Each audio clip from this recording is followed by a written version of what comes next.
Hello, my name is Kalia, and my parents canceled my 18th birthday without telling me because my older sister was in a bad mood. They called everyone behind my back, told them not to come, and then let me decorate the backyard by myself, thinking I was hosting a party they had already erased.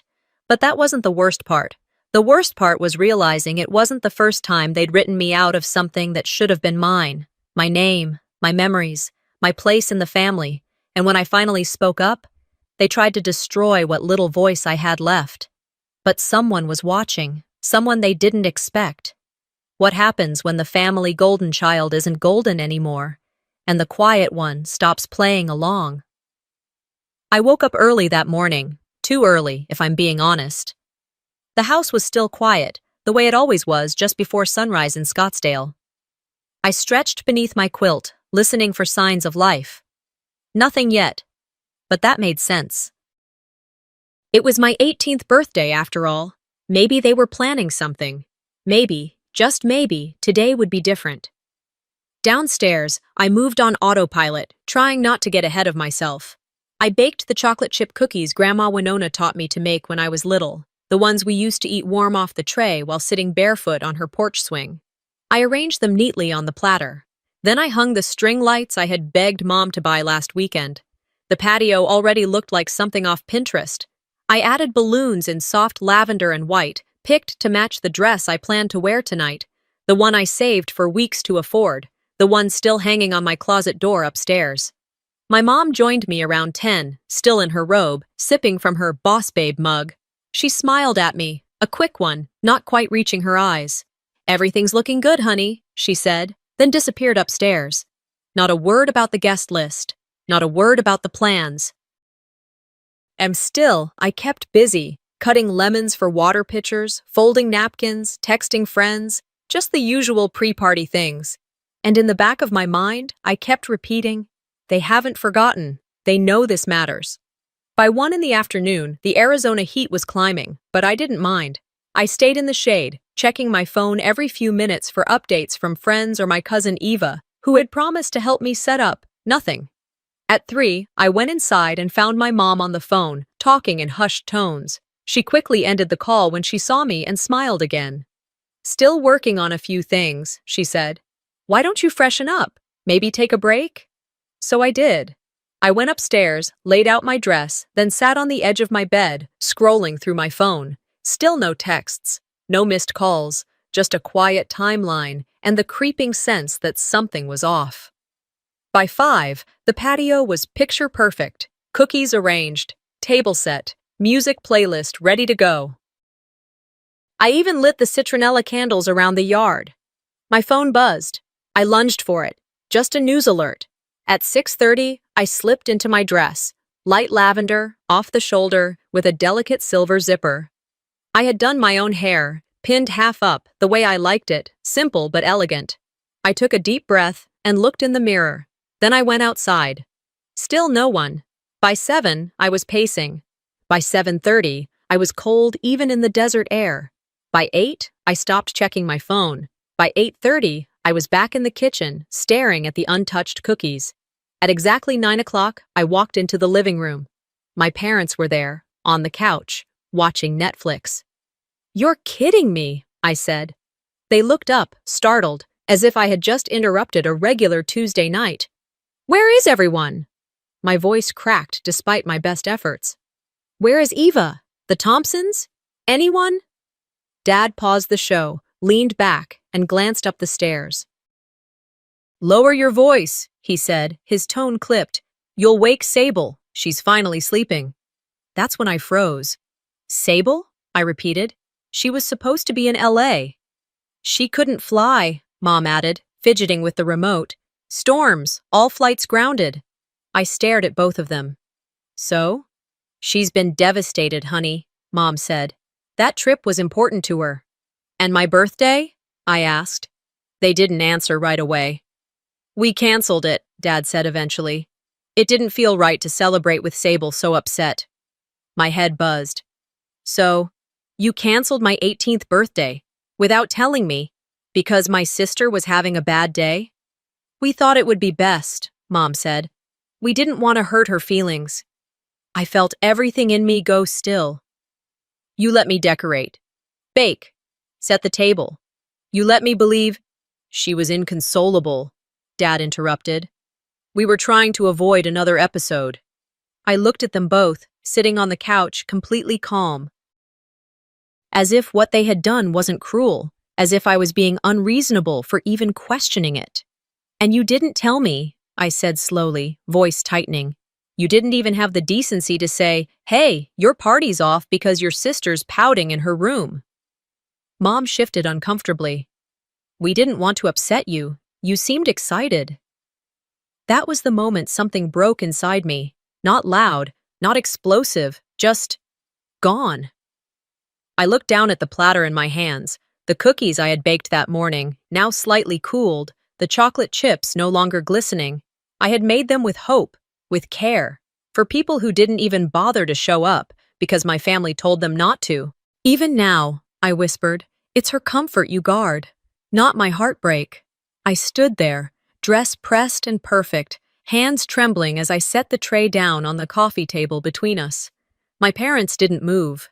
The TV glowed in the background, paused mid-scene. I turned and walked out of the room, my heels clicking softly against the tile. I didn't cry, not then, but something else settled in, something colder, a knowing. And that was the moment I knew. I had never been the daughter worth celebrating. I didn't remember walking up the stairs. I didn't remember setting the tray down or the way my fingers trembled against the edge of the table.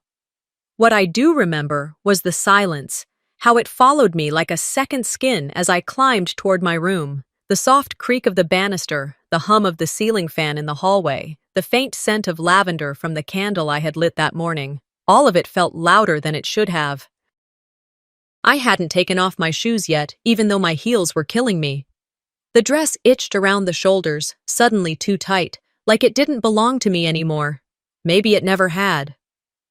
I rounded the corner and stepped into the hallway outside my bedroom, and that's when I saw her, Sable, twirling in front of the mirror like she was auditioning for some off-brand fashion vlog, phone in one hand, the other tossing her highlighted hair over her shoulder.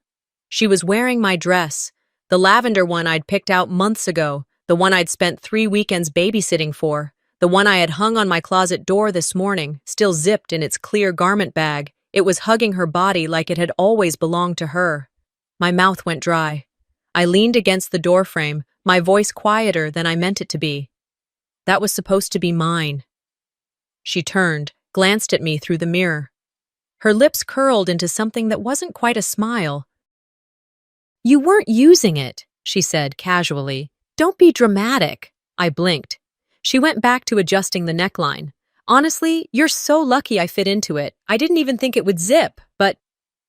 She turned again, showing off her back. Boom. Perfect fit.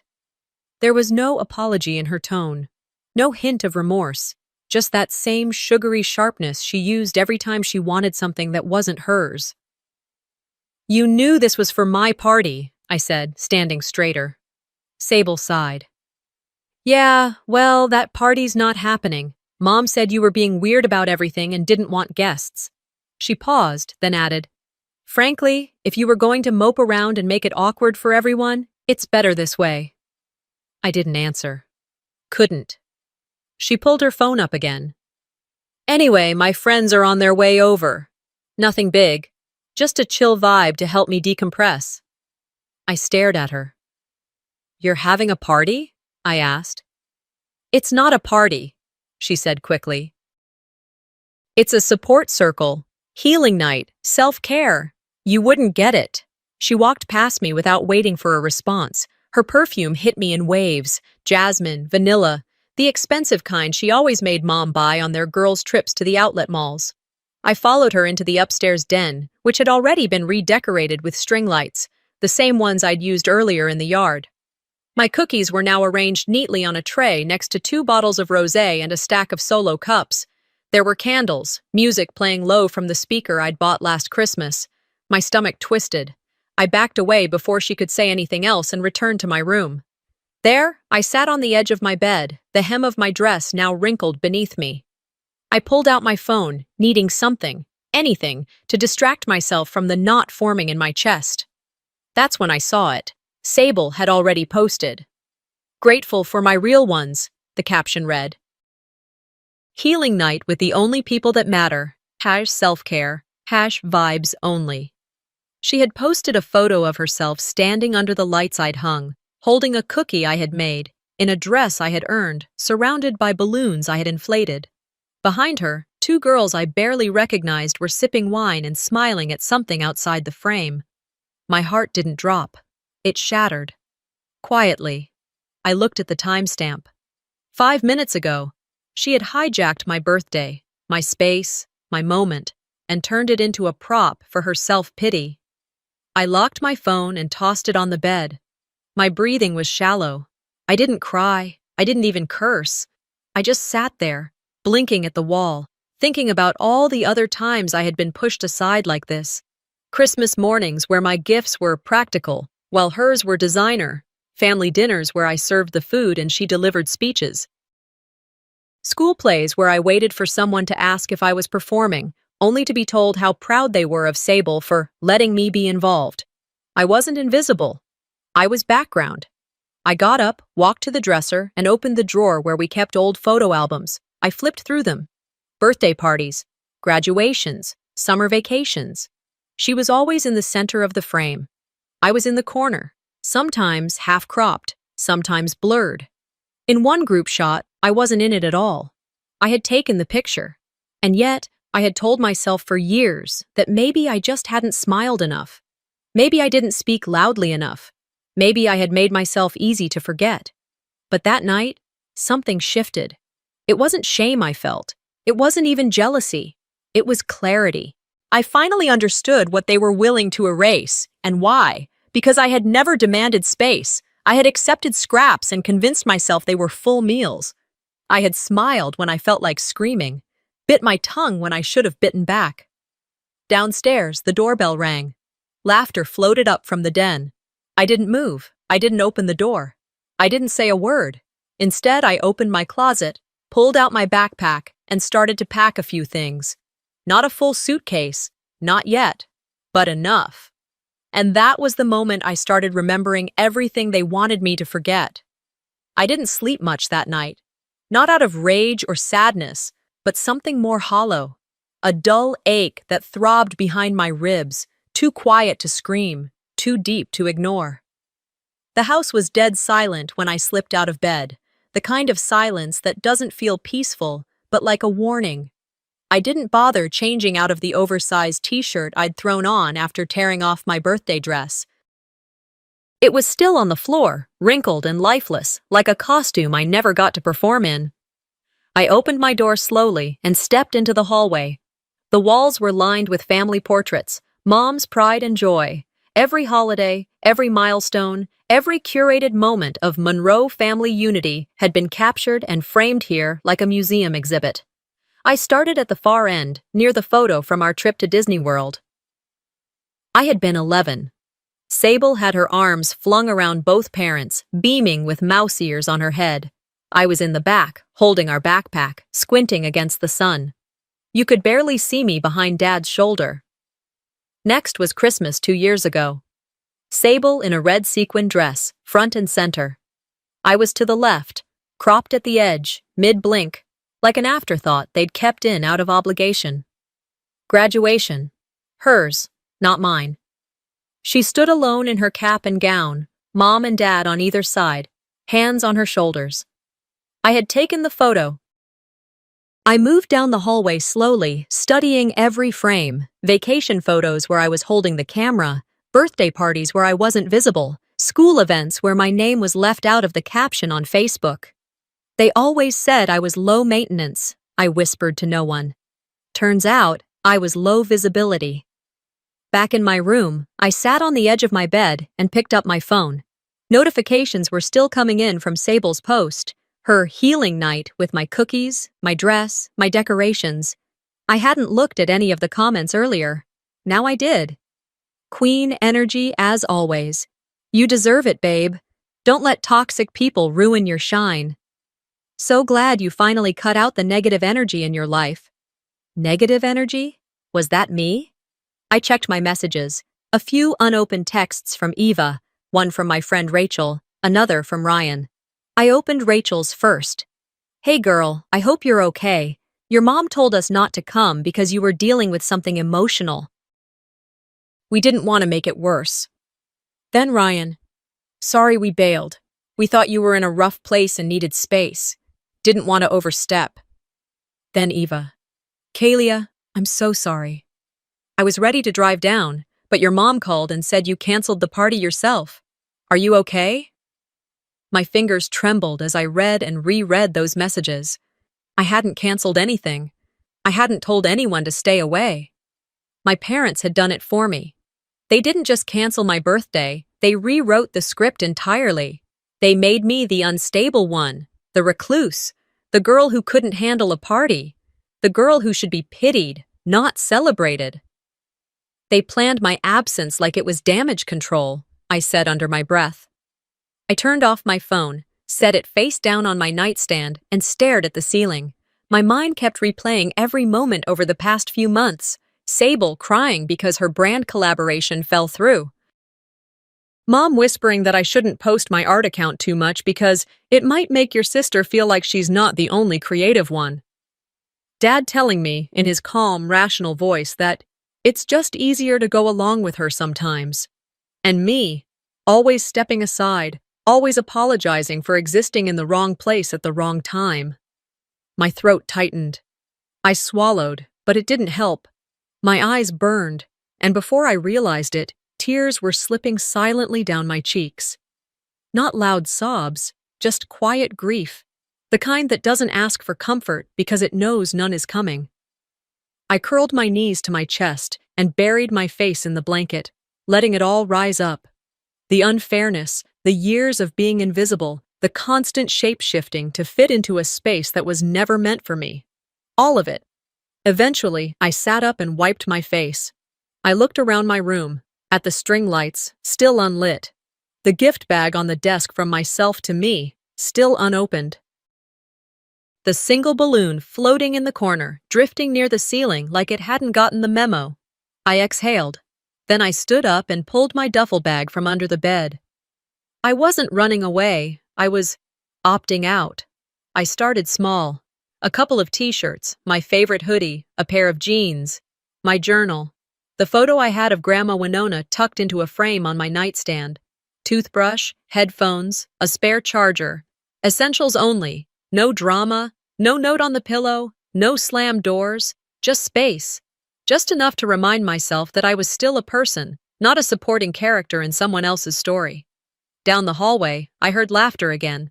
Sable and her friends were still downstairs, still sipping from my solo cups, still basking under the lights I'd strung with my own hands. I zipped the bag, slowly. I sat down beside it, arms wrapped around my knees. If I was invisible in their world, maybe I needed to leave it all together. I hadn't left yet. I'd sat with my bag for what felt like hours, unmoving, numb. My body still, but my thoughts louder than any noise the house could make. The hallway, once familiar, now felt like a waiting room for something I couldn't name.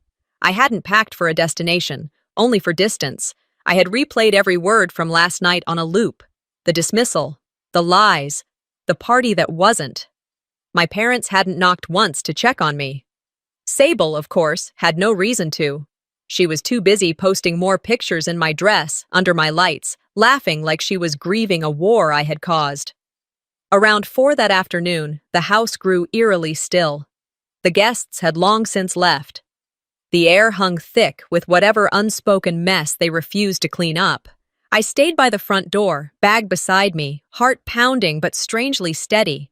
I didn't know where I was going. I just knew I couldn't stay here. That much had finally settled inside me like a truth I no longer had to argue with. When the doorbell rang, I flinched. Nobody moved. I waited. Once, twice, 5 seconds, and still no sound from upstairs. No one even leaned over the railing to call out, "Can you get that?" the way they normally did when it was food delivery or a neighbor, just that loaded silence. So I got up and opened it, and there he was, Grandpa Ellison. He stood there in a pressed button-down and khakis, like he'd just come from one of his Sunday bridge games. In his left hand, a small brown paper bag, the kind he always brought when he brought oranges from his backyard tree. He looked me in the eye, not past me, not around me, directly at me. "Something told me I should stop by," he said. Calm, even, as if this were the most normal day in the world. I couldn't speak for a second. I hadn't seen him in weeks. Not since our last brunch where Sable monopolized the conversation, and I smiled politely like always.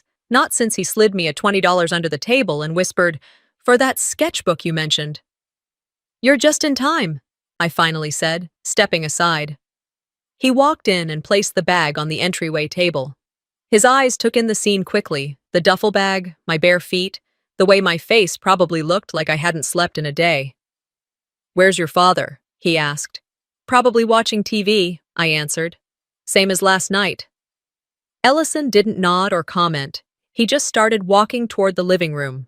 I followed him down the hallway, each footstep a little sharper than the last. When we turned the corner, sure enough, there they were.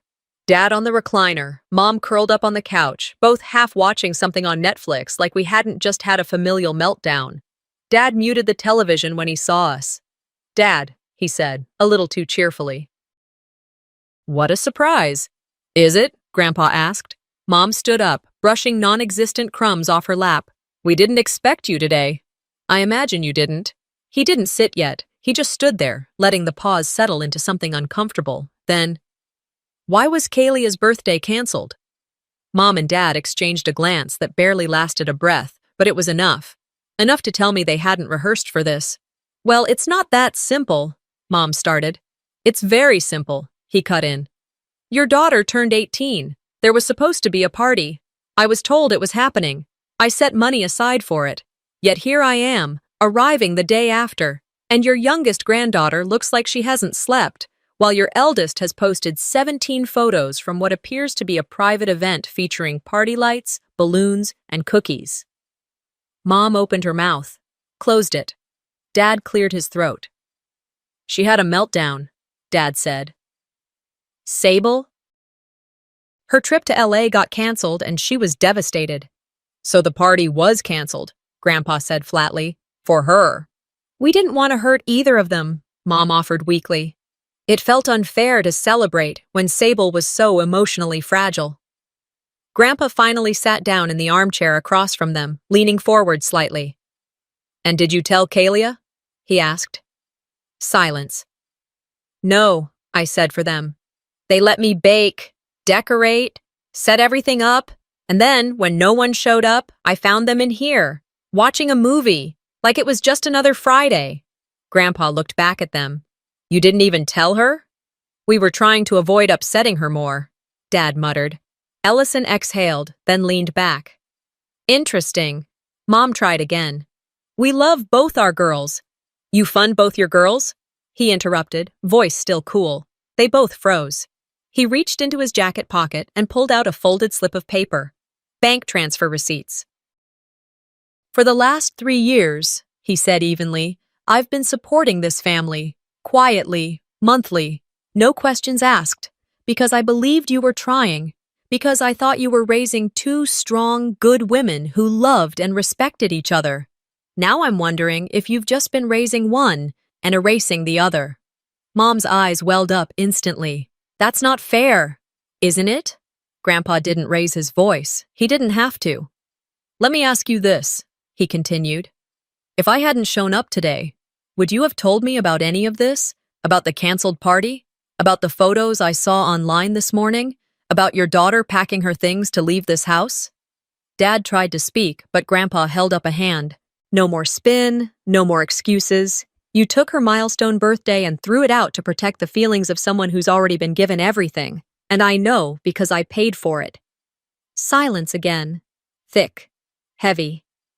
Finally, he turned to me. "I'm heading back to my place," he said. "You're welcome to come with me, Kalia. I can't undo what's been done, but I can offer you a clean room, a quiet space, and a door that locks." I didn't cry. I exhaled. My parents didn't move, didn't speak, just sat there, letting the weight of it sit like furniture they didn't know how to rearrange. Grandpa stood, looked back one last time.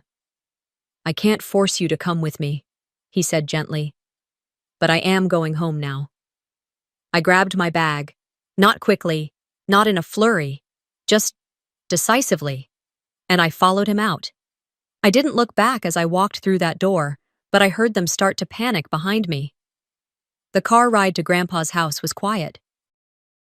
Not the awkward, heavy kind, just quiet in the way peace sounds after chaos. I kept my eyes on the road, fingers gently resting on the strap of my duffel bag. Grandpa didn't ask questions. He didn't push. He just drove, humming something low under his breath like it was another ordinary Sunday, and not the day I'd walked out of the only home I'd ever known. We got to his house just before sunset. The air smelled like rosemary and dust. I remember noticing how everything inside felt still but not stagnant. Books lined the living room wall, real ones, with cracked spines and worn corners. The kind you don't just display to look smart.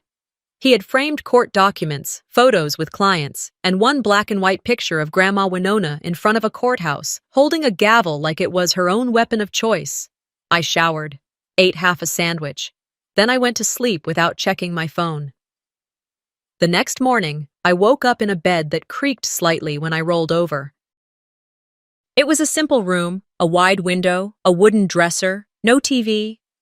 Just stillness, the kind that doesn't demand anything from you. There was a faint scent of oranges coming from the kitchen. I followed it. Grandpa was already at the table, slicing fruit onto a plate beside a steaming mug of black coffee. He didn't look up right away, just gestured to the tea kettle and said, "You take it with honey or lemon?" "Both," I answered. He poured without another word, handed me a cup, then went back to peeling the last orange with surgical precision. That was how he gave me space, without asking, without performing sympathy, just by letting me be. I sat down across from him, letting the tea warm my hands. "This house," I said, glancing around, "it doesn't feel like it whispers behind your back." He looked up, eyebrows raised. "What do you mean?" I hesitated. "It doesn't pretend to welcome you while wondering why you're here."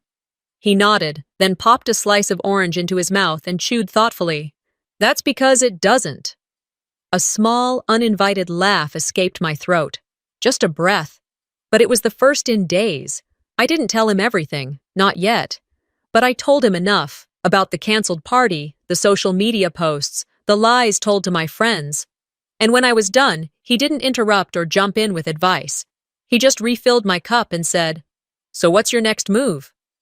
That question stayed with me all afternoon. I sat in his study for most of the day, surrounded by quiet old case files and the soft hum of the ceiling fan. Around 3 o'clock, I pulled out my phone and opened a blank message screen. To Mom and Dad. Message, "If Sable doesn't move out, don't contact me again." I didn't add emojis, no threats, no explanations, just that. I stared at the message for a minute, then hit send. Not because I thought it would change anything, but because I needed it documented. Not for them, for me. A receipt of self-respect. I set my phone face down on the desk. They wouldn't choose me, not over her, but I already knew that. I had always been the easier one to lose. That night, after dinner, Grandpa asked if I wanted to help him dig through some of Grandma's old things in the den. He said he was trying to finally clean out her desk, something he'd put off for years. We went through boxes of cards, newspaper clippings, recipe books. Then he opened the small top drawer, the one with the lock. He held the key like it was something sacred, turning it slowly before opening the drawer. From the very back, wrapped in a piece of faded lace, he pulled out a velvet box. "I meant to give this to you a while ago," he said, handing it to me. "But I kept thinking your mother would—" His voice trailed off. He didn't finish the sentence. I opened the box. Inside was a necklace, delicate silver, with a charm shaped like a crescent moon. I didn't recognize it, not from photos, not from memory, but it felt like something I should have had all along. "She bought that for you the day after you were born," Grandpa said. "Your mom didn't want it distracting Sable when she was little. Said she was going through a clingy phase and might throw a fit if she thought you were getting special attention." I blinked, staring at the charm. "She kept it hidden all this time?" He shrugged. "It wasn't mine to give back, until now." My chest tightened. Not with sadness, but with the realization that someone had seen me, even when I was a newborn, even when no one else wanted me seen. She saw me, I whispered, even if they erased me later. Grandpa didn't say anything. He didn't need to. I closed the box and held it to my chest for a moment. Later that night, in the mirror of the guest bathroom, I put the necklace on. It wasn't just jewelry, it was proof. Proof that I wasn't a mistake or an accessory or a second draft of someone more important. Proof that someone, once, looked at me and thought, she deserves something beautiful. My reflection caught in the mirror, not as a kid or a shadow, but as a young woman who had stopped waiting for approval. I'd sent my terms, and now I was waiting for their mistake. The email came on a Thursday morning, 5 days after I moved in with Grandpa. I had just finished sweeping the back patio, wiping the red dust from the edges of the wrought iron chairs he liked to sit on after dinner. I had my phone plugged in on the kitchen counter, music playing softly through the speaker. James Taylor, one of Grandpa's favorites. It was the first morning I'd felt truly steady since walking out of that house. Then it vibrated. Once, twice, a third time. I dried my hands on the dish towel and picked it up, expecting it to be Nico, maybe a text from Eva. Instead, it was a screenshot. The top of the image read, regarding Kalia. Underneath, in painfully familiar font, was an email thread. From mom@elstonhousehold.com to extended family list, friends list, school board contact. Subject, clarification regarding Kalia's current status. I didn't even open the message right away. I just stood there, thumb hovering over the image, my gut already telling me what it was. They didn't reply to my message. That was already the answer. But I hadn't expected this.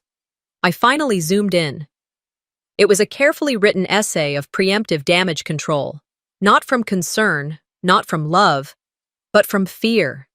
Fear of what I might say, of what I might do next. They claimed I had been struggling with emotional dysregulation, that I had been acting out in ways that deeply concerned the family. They wrote that I had become volatile after years of trying to find my identity and that they were working closely with professionals to support me. They also included a line that made me go cold. We believe Grandpa Ellison means well, but his strong personality has made Kalia more reactive in recent weeks. Reactive. They were trying to paint me as unstable, dangerous even, and him as manipulative. No one from that list had seen me cry in years. No one had ever witnessed me lose my temper. But they had written it all down like it was fact, strategic, believable, and just vague enough to sound reasonable. It wasn't just a betrayal, it was a hit piece. I sat down slowly at the kitchen table, letting the phone rest in my palm, my heart pacing hard but quiet. So this was it. Their move. Not a conversation. Not a phone call. A digital character assassination sent to everyone who might eventually hear my side. They were scared. This wasn't about protecting me. This was about controlling the narrative. They said it first, so they could make whatever I said next look like retaliation. This is fear, I whispered to myself. They're scared of what I'll say, so they said it first. I didn't cry. I didn't text back. I just closed the screenshot, saved it to a new folder I labeled Receipts, and sat in the stillness. Later that afternoon, when Grandpa got home from his usual chess game at the rec center, he found me in the study, phone in hand, staring blankly at the wall. "Something happen?" he asked, setting down his keys. I handed him the phone. He read it silently. His face didn't move, but I could see the muscle in his jaw twitch once. He didn't say anything for a while, just handed it back to me and walked to the kitchen. When he returned, he had a manila envelope in his hand. "Print it out," he said simply. "Put it in here. Never know what we might need down the line." That was the only reaction he gave. No outrage, no explosion, just strategy. I followed suit. That night I couldn't sleep, not because of the email, but because of what it reminded me of, things I'd been trying not to remember. The voice memos. I had dozens of old recordings on my phone, notes to self, snippets of Sable's rants I'd saved to use in art projects, and one that I hadn't listened to in years. I scrolled until I found it. The timestamp read, March 8th, 2017. It started in the background of the kitchen. I was 12. Mom's voice was low but clear. Don't let her wear red. It clashes with Sable's palette. A pause. The shuffle of dishes. Then again. She can't be too happy. It'll make Sable feel worse. Let her sit this one out. 12-year-old me had recorded that by accident while doodling in the corner with my phone in my hoodie pocket. Back then, I hadn't understood it. I thought it was about clothes, about colors. But listening now, as a young woman who had just been declared a threat to her own family's image, it meant something else entirely. My whole life had been curated to complement someone else's spotlight. I played the clip again, slower. She can't be too happy. That wasn't parenting. That was emotional conditioning. I set the phone down, walked to the mirror, and stared at myself. My skin looked tired. My eyes, flat. But under that, I saw something else. Not weakness, awareness. I was a shadow they dressed like wallpaper, I murmured.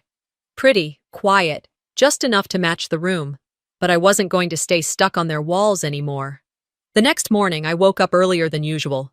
I didn't wait for breakfast. I didn't check my phone. I went straight to Grandpa's study and opened my laptop. I created a new document. Blank. Clean. The cursor blinked. And for the first time, I didn't blink back. I started typing. One sentence, then another. Not for revenge, not for attention, but because they thought they could write my story for me. They forgot I know how to write too. The words didn't come all at once. They arrived slowly, like rain on a windshield, uncertain, uneven, but relentless. At first, I just stared at the blinking cursor. It was easier to focus on that little line than to confront the truth in my head. I'd spent most of my life holding it all in. Now, I had to let it pour out. It was a week after I left. A full 7 days of silence from my parents, radio static from Sable.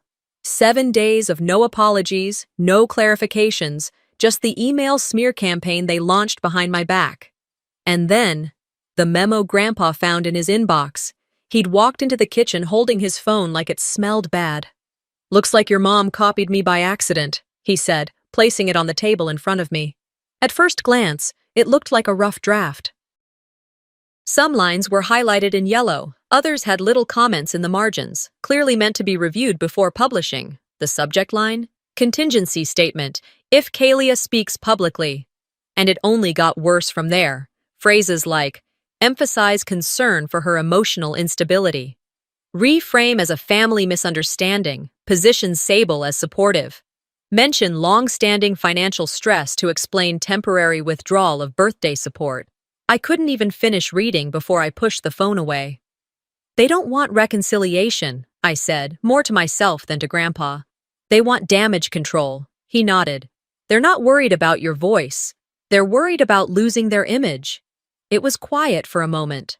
Then I looked at him, steady. Then let's give them something they can't control. That night, I stayed up in his study. He offered to help, but I needed to do this alone. I opened a clean document and typed the title, The Child Who Was Never Picked. I didn't use names. I didn't need to. Anyone who knew us would know who I meant.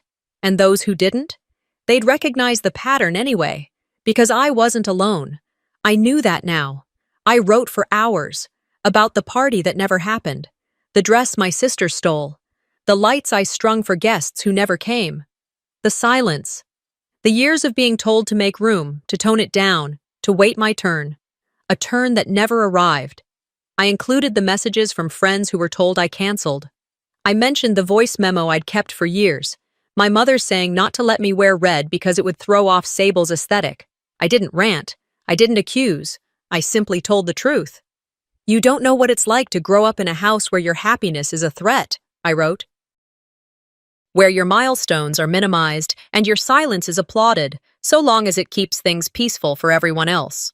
I paused after that line, let the truth of it settle into the page. I wasn't the angry one, I continued. I was the ignored one who finally spoke. By sunrise, the letter was done. I uploaded it to my old art blog, the one I hadn't updated since junior year. I shared the link to the alumni page from my private school, the same one my mother still used to coordinate events and show off photos of Sable's influencer campaigns. Then I closed the laptop and went outside. The desert air was cold that morning. Still, like the moment before a storm, when the sky holds its breath. I stood barefoot on the porch and waited. I didn't have to wait long. By mid-morning, my phone started buzzing. A comment here, a message there, then more. Dozens, then hundreds.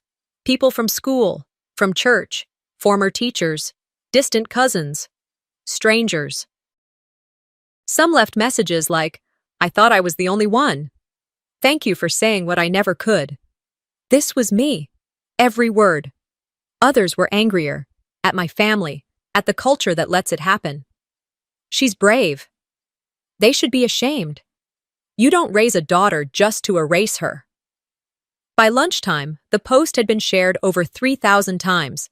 Someone even turned part of it into a graphic quote and posted it on Instagram. I wasn't the angry one. I was the ignored one who finally spoke. It had 20,000 likes within an hour. And then came the emails. Not to me, to them. I found out from Eva. She sent me a screenshot. Subject line, "This is what you raised?" Apparently, one of our aunts, one who used to host 4th of July cookouts, had forwarded the letter back to my mother with a curt note. Explains a lot. Another one read, "You owe her more than silence. You owe her truth." I didn't feel vindicated. Not yet. Just seen. I hadn't named them. But people recognized the type. The emails from my parents came later that night. First, my father. "Kalia, call me. We need to talk about this post. This is not fair to your mother." Then my mother. "Sweetheart, we understand you're hurting, but this wasn't the way to handle it. You've embarrassed the family." And finally, Sable. "Wow. So you're the victim now?" I didn't reply. I didn't owe them that. What they wanted was a reaction. What they feared was my silence. Not the kind I used to give, the kind that gave them space to lie, but the kind that comes after the truth has already been told. I stepped outside again, phone still buzzing in my hand. The porch light was still on from the night before. I hadn't noticed it earlier. It flickered slightly in the breeze. Grandpa had gone to bed hours ago, after reading the letter in full, saying only, "You wrote like someone who knows how to survive." I sat on the porch steps, scrolling through the comments one last time. And then the screen lit up again. Dad, Mom, Sable. Call after call after call. I let them ring. They taught me to stay quiet. But I learned that silence doesn't protect you. It just gives them time to sharpen the knife. A month passed. It wasn't slow, like you'd expect grief to be, and it wasn't fast either. It moved with a strange rhythm. Quiet mornings with Grandpa, evenings filled with chess matches, and occasional moments where I caught myself forgetting I had ever lived in another house. But then came graduation. I wasn't nervous. Not in the usual way. There was nothing left for me to prove to them. This day wasn't about their pride or their presence. It was mine. And finally, that meant something. Backstage at Chaparral High, I stood in my cap and gown, holding my diploma folder with hands that had steadied over the last few weeks. My name was already called.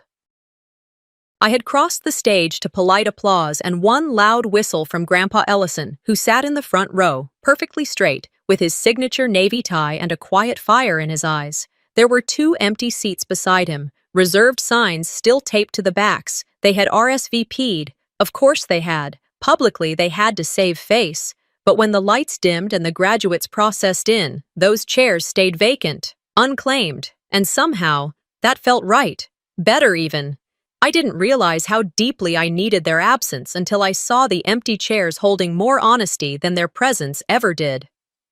After the ceremony, I found Grandpa waiting in the shaded courtyard behind the auditorium, standing alone beneath a palm tree. He wasn't on his phone, wasn't checking his watch, just waiting, like he knew I'd need a minute to take it all in. "You looked calm up there," he said as I approached. I felt calm.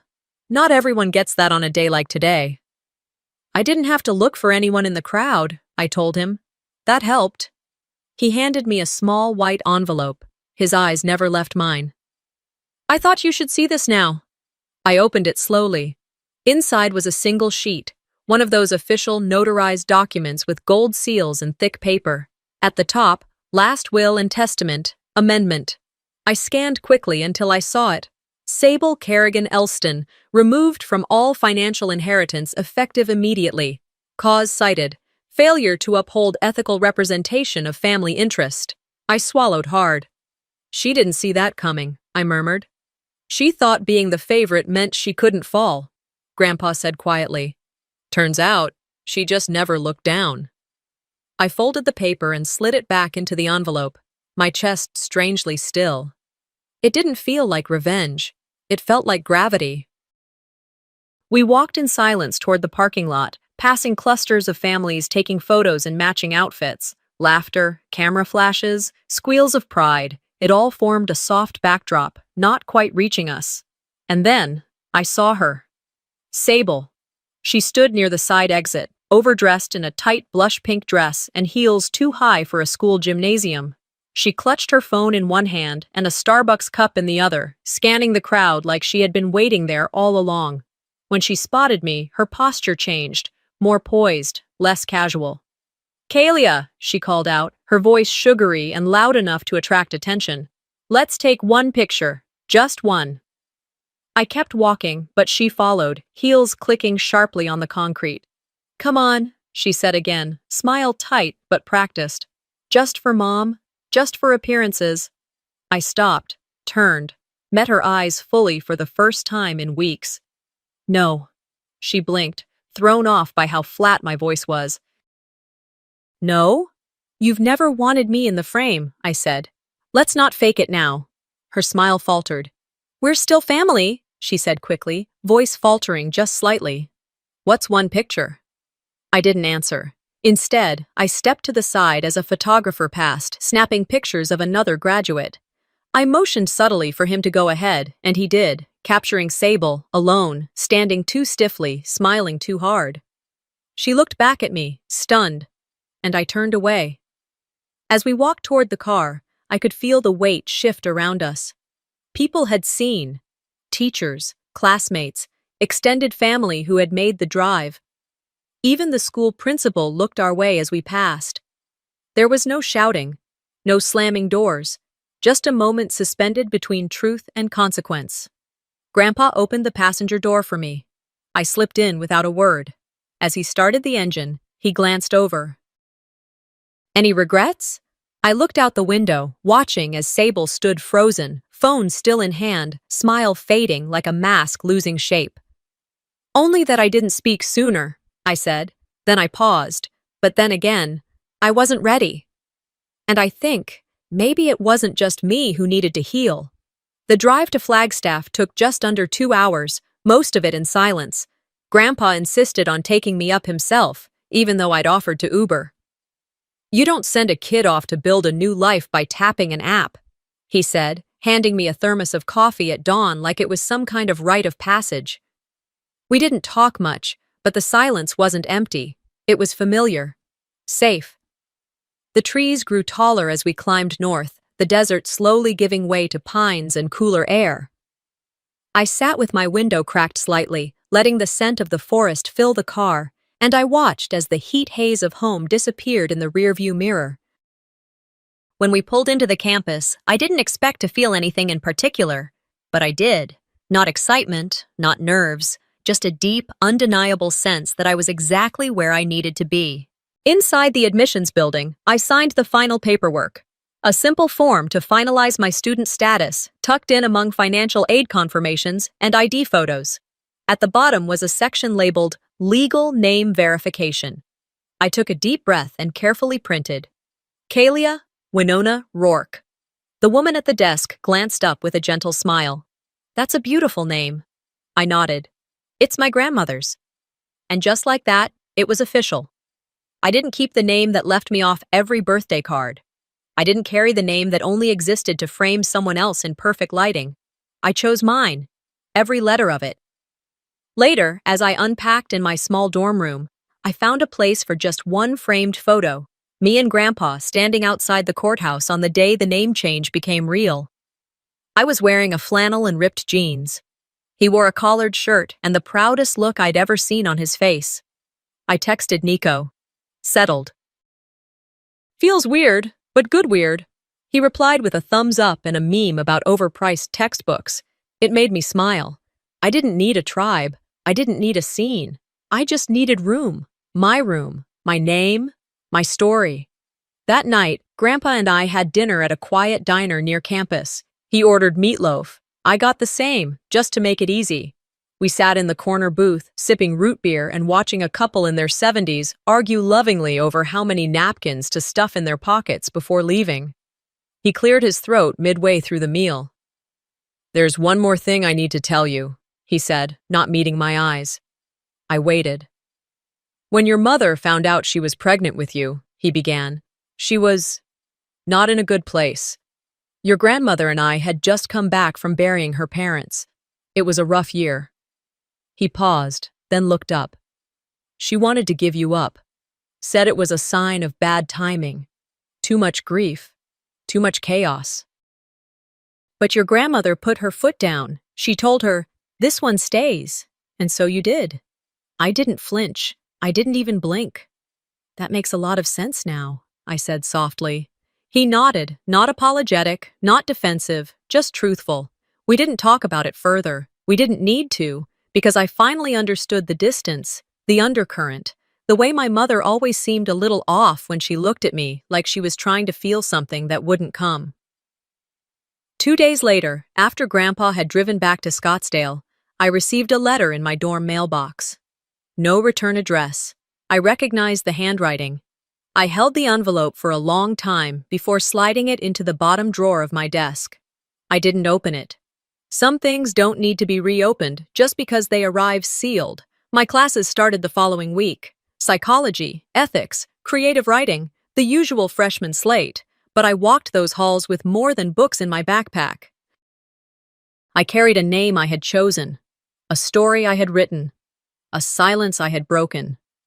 And one afternoon, as I crossed the quad alone, I looked up at the sky and whispered a quiet truth I never thought I'd say out loud. I wasn't saved.